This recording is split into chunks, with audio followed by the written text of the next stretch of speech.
Welcome to Fuse, the global podcast for the PRCA, where we explore the evolving landscape of global communications and we bring together leaders from public relations, politics, business and academia and media to spark new ideas and ignite innovation. Tom Mayne is a freelance researcher and writer. He graduated from the University of Oxford in 2001 in modern languages. His research focuses on anti-money laundering legislation, especially in regard to grand corruption and kleptocracy. He's also a former research fellow at the Universities of Exeter and Oxford and a former visiting fellow at the Royal Institute of International Affairs, Chatham House. For over a decade, he's worked as a senior campaigner for Global Witness, an anti-corruption NGO that works to end the exploitation of natural resources and was responsible for the investigations in Eurasia. Welcome, Tom. Thanks, Farzana. Thanks. It's good to be here. So Tom, I'm really excited about this conversation because I'm sure people are listening and they're thinking, what's that got to do with the PR industry? And that is an area that I'm really looking forward to delving into with you. But before we do, please let us know a little bit about you. What's your typical day in your life? Well, most days are not very interesting in some ways, in that I'm at a desk writing reports. I usually have 2 or 3 reports on the go at the same time, and I'm flipping between them. It's a lot of work. Some of these reports can be 50, 60 pages long, and so I'm just at a desk trying to get through it. But hopefully the output is what's interesting, not necessarily the doing. And probably a little bit like us PR folk, you have to always consume news and current affairs, especially because your work is often very geopolitical in nature. How do you consume news and throughout the day, and any sort of tips on how you keep up with everything, because your work is so international as well? I think in the morning I would just open the BBC News website, maybe the Guardian website, and open 6, 10, 15 tabs of pieces I want to read and just work my way through them. As my work has a focus on Central Asia, I'll be looking at regional websites, Radio Liberty, EurasiaNet, also to get the news from the regions. So I don't necessarily have a kind of a grand plan of what I do every single day. I'm on social media a bit, looking at what's being posted on there, because I think that's quite important. You have to kind of filter out a lot of it, but there is some good stuff on there. So I guess a mix of traditional and more modern forms. And Tom, regarding the work that you do, it appears as very mission orientated. What would you say is your sort of overarching mission and purpose? Well, I think the mission is really to inform people about the dangers and risks of grand corruption, of kleptocracy, and how we in the UK, we might think we're far away from corruption which happens overseas, but of course, as London is one of the biggest financial centres in the world, if not the biggest, we're very much at the heart of it, and how our actions can inadvertently or otherwise facilitate the corruption that we see overseas. And why does it matter so much to you?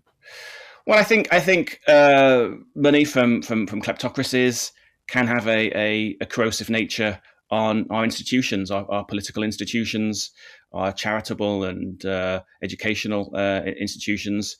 It can have an effect even on the rule of law in the UK, not just in the countries where the corruption takes place. And as we've seen with the Russian invasion of Ukraine, there may be national security issues as well. Yeah. And so you studied modern languages at Oxford. What did you study? Which languages? I studied Russian and Czech. So not very well. Russian's, I guess, spoken by quite a lot of people, but there's not many Czech speakers in the world. And why did you decide those languages in particular? I was fascinated by Russian culture. I like the fact that it was quite a challenge. You have to learn a different alphabet, Mm-hmm. and you had to really do 2 languages at Oxford, and my French wasn't very good, so I did Czech, which has some similarities to Russian, so I had a bit of an advantage there.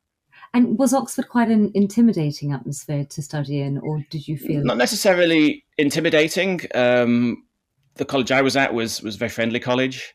I would say it's quite high pressured. You have to produce an essay a week, sometimes 2 essays a week on writers you perhaps never heard of before, or certainly not read much of. So there was a lot of reading to get through.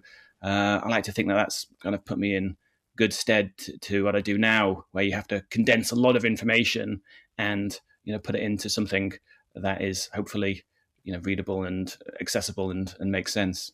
Yeah. And then when you left, you moved to London looking for library jobs. What was it about libraries that really called you? Well, I'd spent so much time in libraries. I'd grown accustomed to them and thought, as a first job, hopefully I could get a job in a library. But common tale of people who just moved to London. I didn't manage to get any of them. So that idea was out the window. And so, what sort of libraries do you rate? I mean, libraries can be very atmospheric. I mean, I love the London Library in St James's Square. Any particular tips on libraries that you love visiting and studying in? Well, if you go back to Oxford, obviously the Bodleian is very atmospheric. There's a particular reading room there, the Duke Humphreys reading room, which is kind of straight out of Harry Potter. But in London, obviously, you've got the British Library, and that's where I do a lot of work. There's some great rooms there. The business room is where I go a lot because they have these great databases where I can do a lot of my research. Fantastic. And so your first job then obviously wasn't in a library. And tell us how you ended up at Global Witness. It was completely by accident, really. After failing to acquire a library job, I was just in a bar in Dalston where I was living, and Dalston 20 years ago was quite different from how it is now. Now, very hipster. Yes. Back then, it was a little bit more rough around the edges, and there weren't too many places to have a drink. And I think I was sharing a table in one particular place in Dalston, and got speaking to someone on that table, and they worked for Global Witness, and they learnt I spoke Russian, and they were coincidentally doing a report which needed some Russian language support. So I went in, volunteered for a few weeks, and then applied for a job, and luckily got it. And so I've often thought, what would have happened if I hadn't gone to the to a bar that day? I might be in a very different place now. Would you say career advice is go to the bar? Go to the bar, yeah. You never know what doors are going to open. And Global Witness, I mean, obviously they've shifted now their focus into climate change, but for a good solid sort of dozen years when you were there, it was very much at the intersection of natural resources, so oil and gas, minerals, human rights and corruption. And they're all incredibly interlinked, where a lot of countries that have natural resources, it does end up leading to corruption, which in turn ends up leading to the suppression of human rights. Were you focused in any particular countries, or was it just the region of Eastern Europe? So you could be tasked with looking at anything really when you were at Global Witness, but my area of expertise was Central Asia, and obviously having the Russian language capacity helped there. So any investigations into corruption, kleptocracy in Central Asia or Eastern Europe, I was involved in. And as you say, I think Global Witness has evolved over the years. I was there kind of in its mid period, where it was just starting to look at the aspect of corruption and financial services, and Central Asia. Has a lot of countries which are struggling with the effects of corrupt leaders. So there was a lot to write about. Do you think sometimes, in a way, it's a mixed blessing for a country to have natural resources to the extent that it can end up opening the door to corruption and therefore human rights. Because I mean, I know so many people from around the world who are from very resource-rich countries, and they often say, we are so rich in natural resources, but yet we are so poor.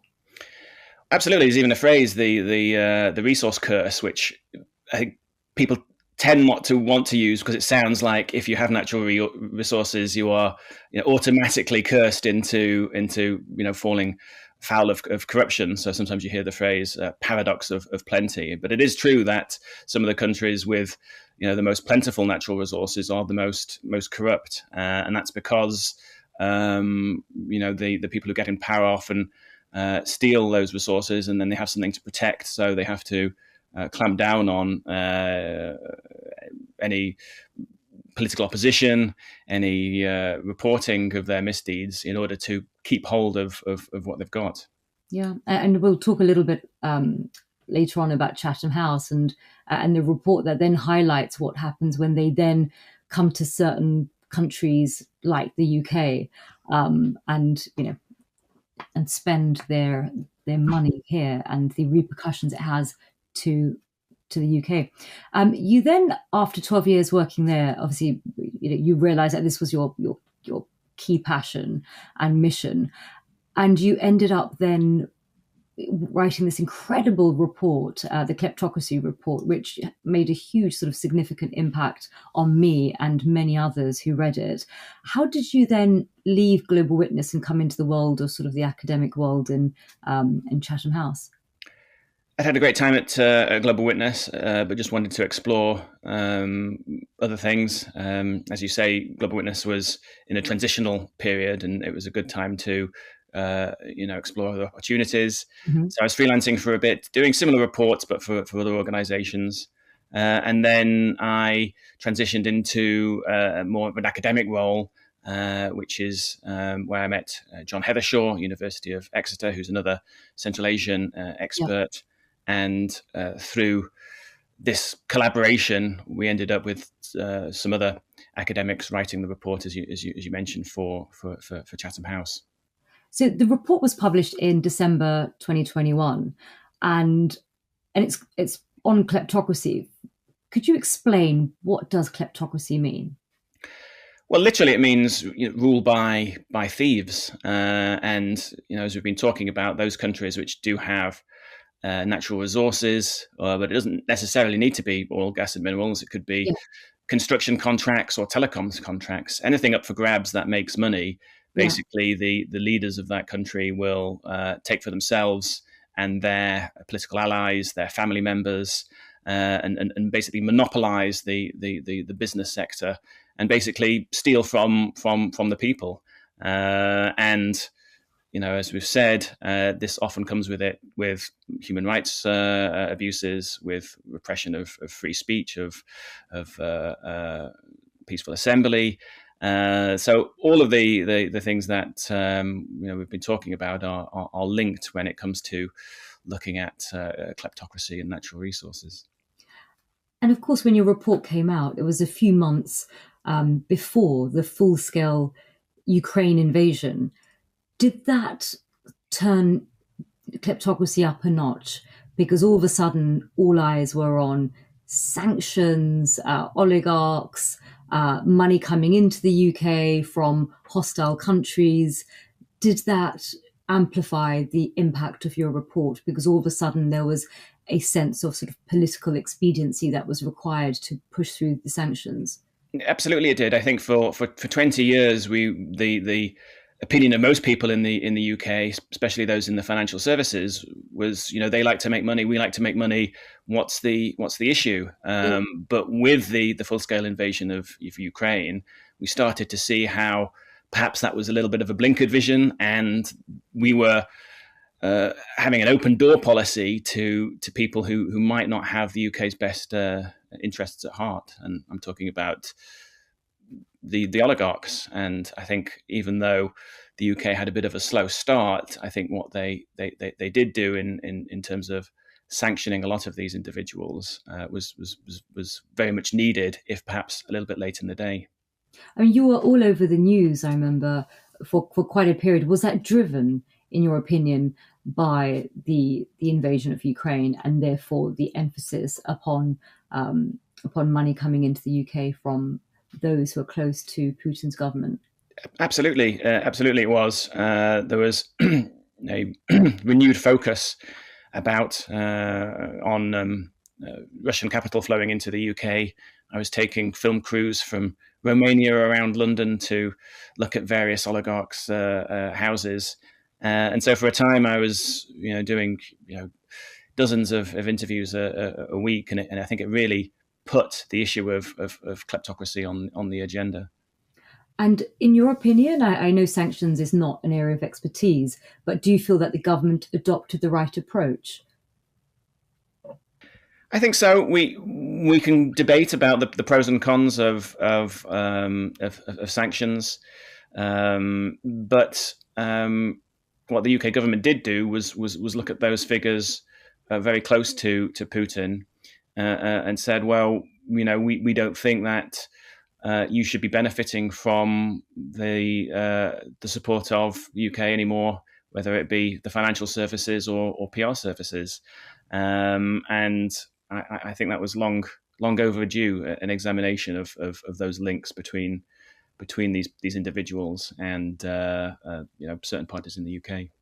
And it also precipitated not one but two economic crime acts. So you had the initial, and then there's a second one that's winging its way through the houses. Again, do you feel that these acts have done enough to cover and protect the UK from dirty money? I think they've certainly advanced the situation. Some of the things that have been introduced are there is now a register of the people who own property through offshore companies in the UK. That's new. Yeah. And with the second act, that's excuse me, I'll just take some water. Well, I'll start again. Excuse me. So I think the economic crime acts have advanced things, and the second one just recently received royal assent. Two things that they've done is putting on record those people who own property through offshore companies. Mm-hmm. Now a record of who owns various expensive mansions in the UK. Mm-hmm. And also they've given much more power to Companies House, the UK Company Registry. Once it comes into effect, people will have to provide identification in order to prove who they are before registering a company in the UK. Also, Companies House will now have powers to investigate and to shut down any company that doesn't provide identification or is seen to be abusing Companies House. For years, we've had this system where you've basically needed no identification to have a company in the UK. And as we know, UK companies have facilitated financial crime all over the world. So the acts are a great step in the right direction, but what's going to be important is enforcement of these new provisions. If you don't enforce the laws, if you don't enforce the regulations, you may well as not have passed the laws in the first place. So that's going to be key, the enforcement. And also whether or not Companies House will be given the resources to actually enforce as well. Absolutely, there's some debate about that. I think its powers are being significantly increased, but it seems to be such a messy situation at the moment. There's one particular Twitter feed that I look at occasionally, which just gives these crazy examples of dozens of companies being registered at fake addresses, just residential addresses. So there's a lot to tackle there, and as you say, we need proper resourcing of not just Companies House but also the National Crime Agency if a crime is being committed, for the proper resources to be put places where there can be a proper investigation and anybody abusing the system can be shut down. And you mentioned earlier that there are also repercussions, journalists, academics, think tanks that raise awareness of these issues. You're obviously opposing some incredibly powerful, wealthy people that have a lot of means at their disposal. And so think tanks like Chatham House and others are often on the receiving end of slaps. And I think in early conversations that we discussed lawfare, which is using sort of legal action as a means to to sort of wage war, as it were. Could you explain exactly what are slaps and their impact on freedom of speech and how it impacts academics, journalists, think tanks? Sure. So a SLAP stands for Strategic Lawsuit Against Public Participation. And I think we all agree that we need libel laws. You just can't go around saying anything about anybody without there being repercussions if you are lying or you've not done your research and have said something that is not true. But in the case of slaps, we're talking about people who are basically intimidating people into public interest reporting, usually on financial crime, but it can be on a range of matters. We know certain celebrities have liked to use slaps as well to prevent public interest reporting as well. But in my area, it really is in regard to economic crimes.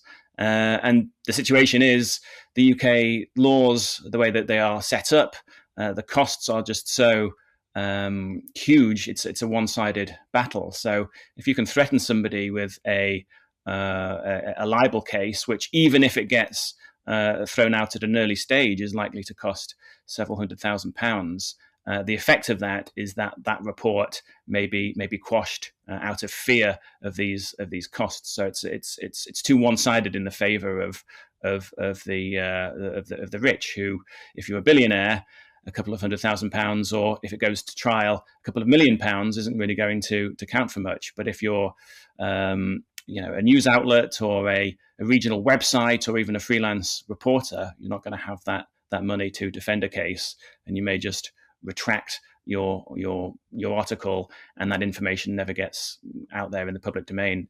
Information that is in the public interest.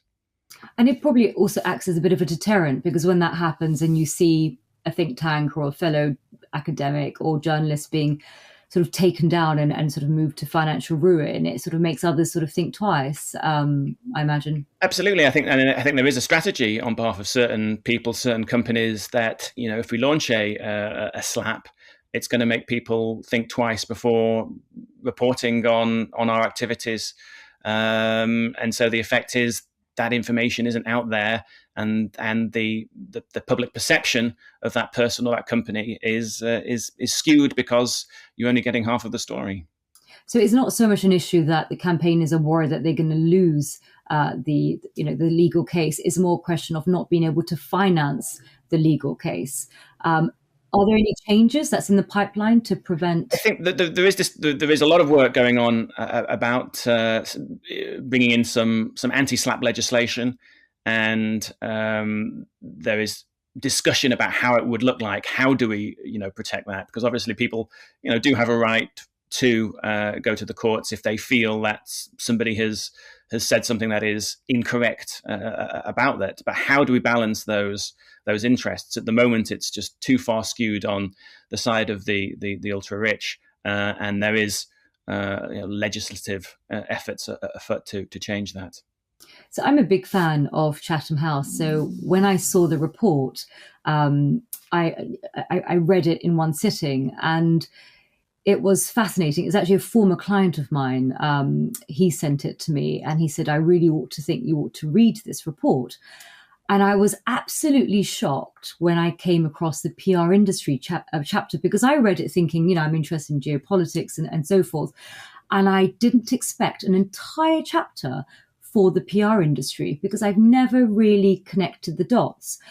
Why did you decide to focus on the PR industry? Of course, you focused on multiple areas. So you had the role charities, you also had educational institutions like Oxbridge, political parties, funding, also the legal industry, but you did have also a chapter for the PR industry. What made you decide to include? Because on most sort of reports around corruption, I haven't seen so much of a focus on PR. So how did that come about?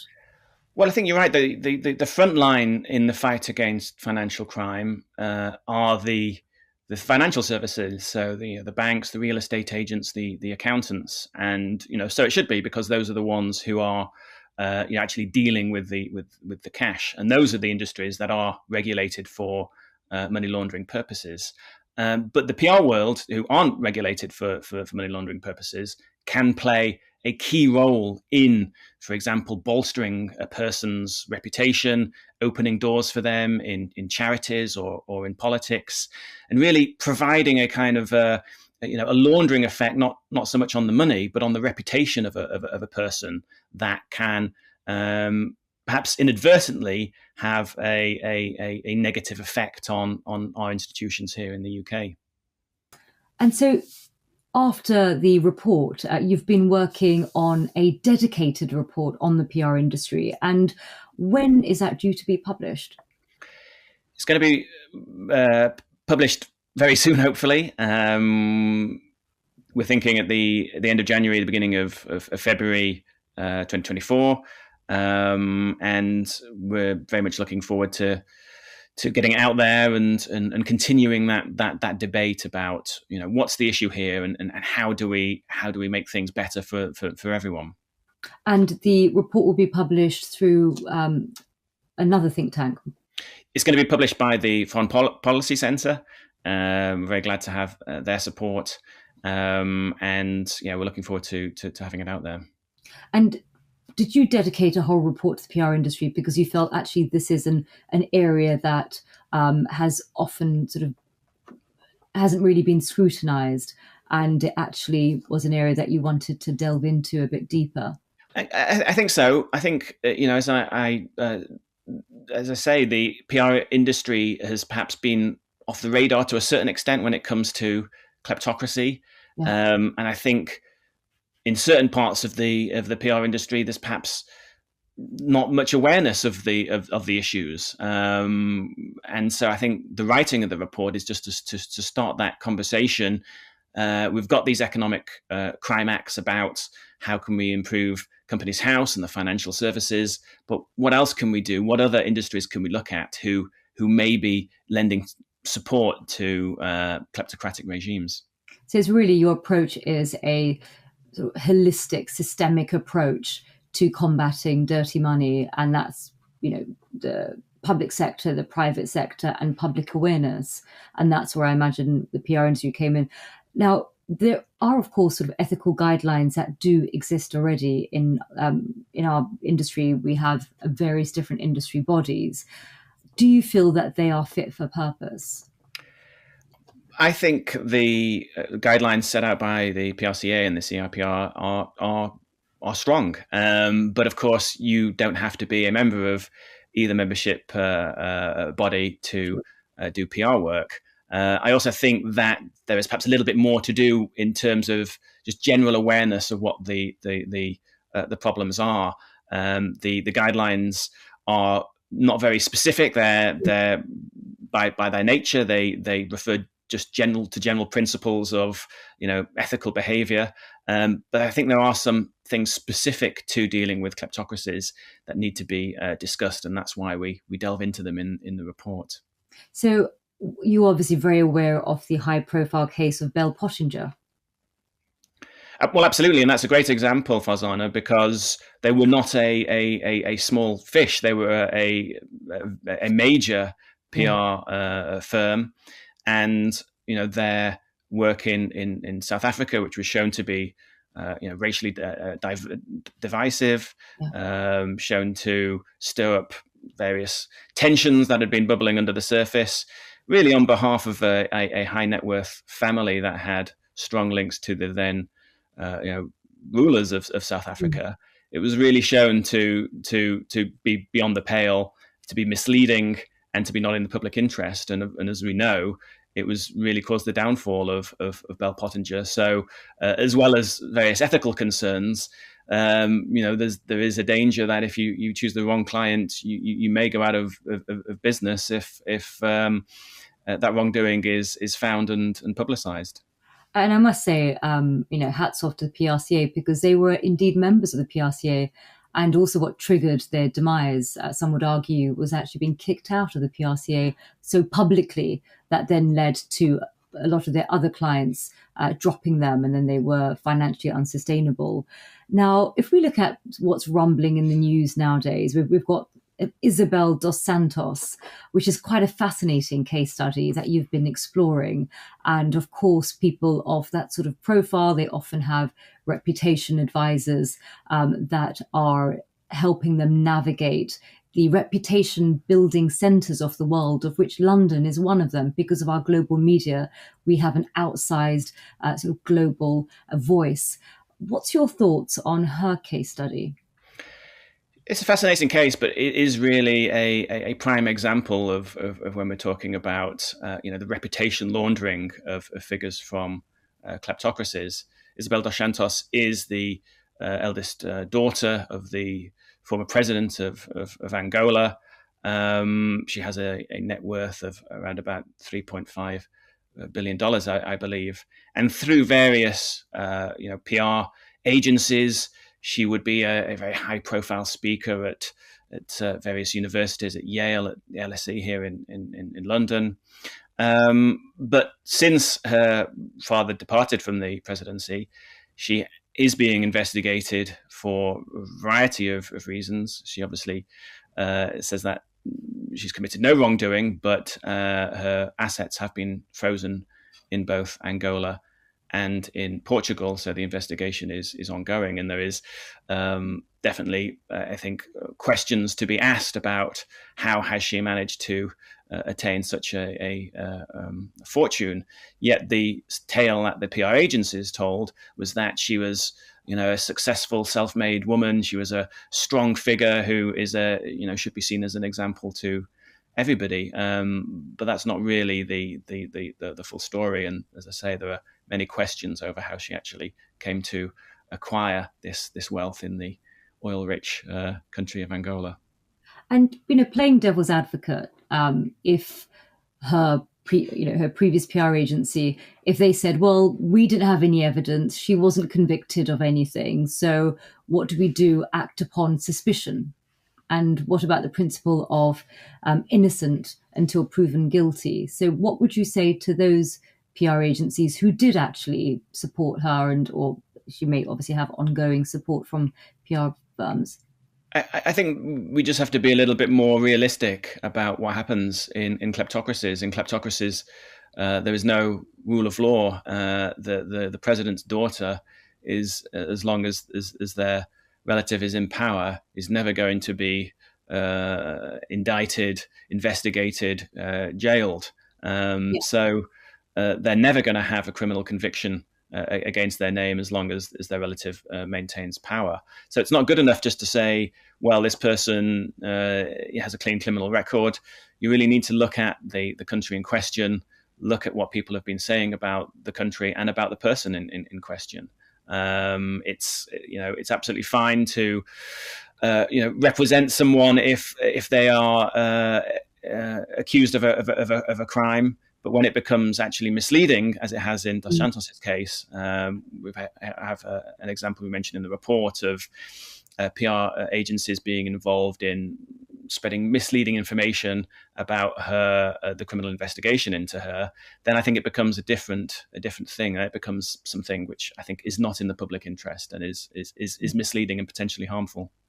So would you say that, in your opinion, PR agencies should be less naive about working for clients from such regimes, to realize that just the way things work in the UK is not, the same sort of rule of law and governance is not, also in these other countries and regimes, so they shouldn't sort of compare and contrast how they would operate here compared to other countries. And also, if they do take them on as clients, to really make sure that whatever information that they're disseminating is the truth, and they're not looking to mislead and to enable kleptocracy. Absolutely. I think you just need to do some research. This concept of politically exposed person, which is a concept from the financial services, it means basically somebody who holds a position of political power. But the legislation in the financial services also covers close relatives of a PEP, as we call them. So siblings, parents, children, because we know that financial crime, kleptocracy is often carried out, by the close relatives of a politician, that they're not doing the actual money moving themselves, they're getting close relatives to do it. So you need to be, I think, very careful if you are potentially representing somebody from a kleptocracy and they are related to somebody who holds political office. You have to ask many questions about how have they come to acquire that money, and what is their intention. They may come to you with something which might sound relatively innocuous. They might want to invest in the arts in the UK or in charities, but that will have a laundering effect of their reputation, which may open doors for them. And of course, they may then move on to other kinds of influencing via a PR agency or not, such as political donations, donations to universities, perhaps with an ulterior motive at heart. So it's not just, the straightforward media and relations and content. Is also facilitating the introduction to institutions in the UK in order to sort of get that, what we call sort of brand adjacency, that credibility that comes from, donating to, one of the sort of top universities or charities. So you have touched on many potential solutions for PR practitioners, including to be much more aware in terms of the countries that, the clients are coming from, whether they are kleptocracies, whether the client themselves is related to a PEP, a politically exposed person, and to really ensure that what information they are disseminating are also is really fact checked, and they're not unwittingly enabling mistruths. Now that I understand, but also other areas that you feel that PRs are enabling is through facilitating of donations, philanthropy, arts and culture, donations to political parties. So all of that also forms the vehicle for these people to be able to move through society. And it's not just for them to have a lovely time at drinks receptions, for donors. But in your experience, you've also seen that is a stepping stone to acquiring additional influence in areas that we should really be concerned in, such as our political institutions. Yes, I mean, it may well be that all they want is a nice life in the UK, and the PR firm will just have to ask themselves, is this the kind of person I really want to be involved with? They may not have an ulterior motive, but they may well do, and we have seen various Russians or people who've acquired British citizenship who were originally from Russia. We've seen people close to Putin make those political donations in the UK where there might be an ulterior motive. So I think, certain sections of the PR industry just have to be a little bit more aware of the risks. Talk to NGOs, talk to researchers, and make sure you're getting a full picture of not just the country, but the person in question, to make sure you've got the full information about that person before you make a decision about representing them. Because what they say to you might not be the full truth, and what they say they're going to do might seem quite harmless, but may actually carry an ulterior motive. And what about due diligence checks? So, PR firms, we don't have the sort of budgets like law firms or management consulting firms. Obviously some do, but there's a lot of boutique agencies. There's a lot of one-man bands in our industry. How could they practically improve their KYC, their know your customer due diligence checks, if they don't have the ability to hire lawyers and researchers and they're time poor and and they don't have a lot of extra money to sort of throw around in due diligence? What can they do? I would say just seek out an expert, somebody from academia, somebody from an NGO, to get the full lowdown on the person and the country in question. You don't need to be an expert yourself. Yeah. I mentioned the British Library at the beginning of this talk. You can go to the British Library, the business section. You can tap a person's name in and get all the media articles from the last 10 years. And you don't need to read every one, but is there a pattern emerging from the media reporting of this person? You can also use the company databases in the British Library to see what companies are they involved in. Yeah. And even though that might sound like a lot of work, you can actually get a lot done in just a few hours of research, looking at public interest reporting on the person and the country in question. And if they have any suspicions, what do they do with those suspicions? Well, we're talking about, if we're talking about the financial services, there is a requirement under law that if you have a suspicion that money is being laundered, you have to report it to the authorities, to the National Crime Agency. Because the PR industry isn't regulated, there's no legal liability. So people don't have to be worried, from a legal point of view at least, about reporting or not reporting suspicions. But it is true that anybody can report a suspicion of money laundering to the National Crime Agency. We go into that a little bit in the report about how you can do that. And I would encourage people, if you have a client who is from a jurisdiction that has a high level of corruption, and you have suspicions that they may have earned that money in questionable circumstances, and may have even been trying to enlist your help in moving that money into the UK, then there's no reason why you shouldn't report that to the National Crime Agency. There's a way to do that. And I'm sure the National Crime Agency, they get hundreds of thousands of these reports from banks. I think it would be quite interesting for them to receive different kind of intelligence from PR agencies to get a fuller picture of what's happening. Absolutely. And regarding the sort of lobbying activity, we've got the sort of adoption of the Foreign Influence Registration Scheme. Could you explain to us a little bit about what that is?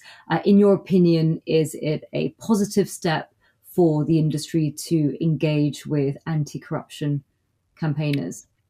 I think it is. Again, the devil's in the detail about how it will work in practice. But it's certainly true that the UK is quite far behind other countries, United States, Canada, for example, when it comes to reporting of lobbying activities in relation to UK Parliament. So the previous system was you only had to join sign up to the put your name on the lobbying register if you were an outside consultant to a firm. So if you were an in-house PR agent or from any other organization, if you were just a normal employee, you wouldn't have to put your name on this register. I think what the CIPR and other people propose is really that if you're doing lobbying activity of any kind, whether it's for an NGO or for a PR agency, you should have your name down on a register, and there should be a record of the meetings you have with politicians. I think that's quite reasonable, and that seems to be the direction we're headed. And why do you think the UK is so far behind? Well, it's the UK is ahead in certain things and behind in other things. So in terms of the transparency of our companies, we were one of the first countries to adopt a register of beneficial owners, of the real owners of companies. But there was a long way to go, as we discussed, on the actual verification of that information and making sure that the information is correct. It's just been a quirk, if you will, that the register has been set up in that way to involve outside consultants only. I imagine that it was probably set up that way because lobbying may have been done by predominantly by outside consultants years ago. But the situation's very much changed now, and it's just one of those things that hasn't really been looked at until the last 10 years. And luckily, it looks like that there is movement on that now, because there needs to be transparency about the people who politicians are meeting. I think that's something that everyone can agree with. Yeah, and also, there's been such changes and shifts in the industry. We now have law firms coming into the industry and expanding their services into reputation. So I agree, it's a far cry to yesteryear when it was just agency people focusing on lobbying. Now, it's been absolutely fascinating hearing about your story and the fact that you have proactively engaged with our industry, and ultimately your call for practitioners is in our industry to think critically, to be aware of the risks, and also understand that the power that we possess as PRs, which is such a strange concept for us to get our head over, because for so many years, the only way to communicate was really through journalists. So they were the gatekeepers. And now, of course, we can communicate directly and facilitate directly to the public. And therefore, there's a lot more responsibility in our hands.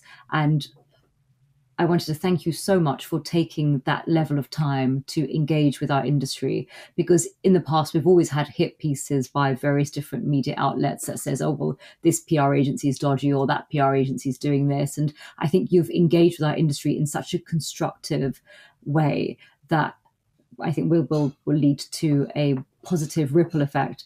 Now, I wanted to just understand a little bit about who do you feel, past or present, is a campaigner or communicator, because they're both sides of the same coin. In your opinion, who do you admire? I mean, you're a fantastic campaigner yourself, and I've watched your work for a few years now.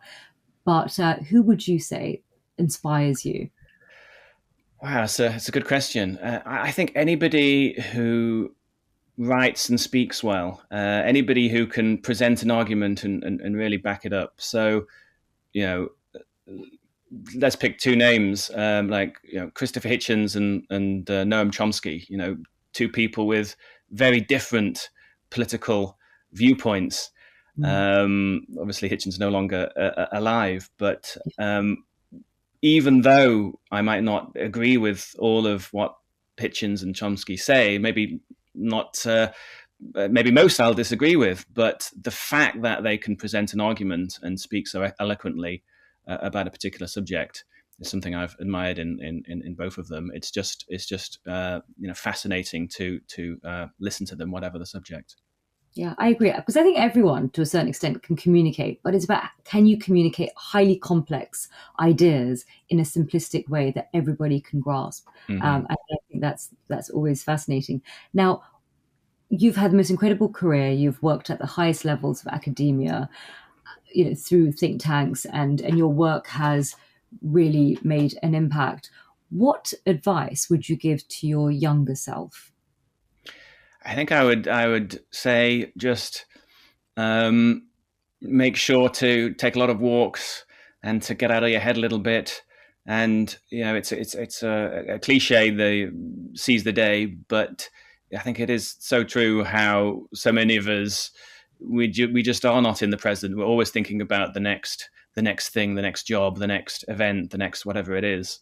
And sometimes you really do just have to, sit back and take stock and enjoy what you have, and not be concerned too much about what's happening on the next day. That's a lovely way to end our conversation. And again, a huge, huge thank you. I have taken so much away, particularly the advice of having to go to the bar, because God knows what you can end up with. Just imagine you could still be working in libraries if you hadn't gone to the bar and had a drink and had a serendipitous encounter with someone. So I think that's the beauty of life.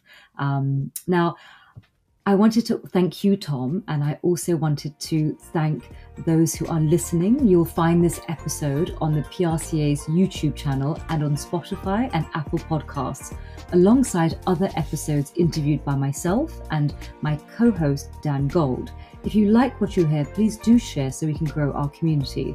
If you have any feedback, or any topics or any people you'd like us to cover, please do contact us and let us know. We publish interviews every 2 weeks, so stay tuned. We have incredible stories in the pipeline from incredible people.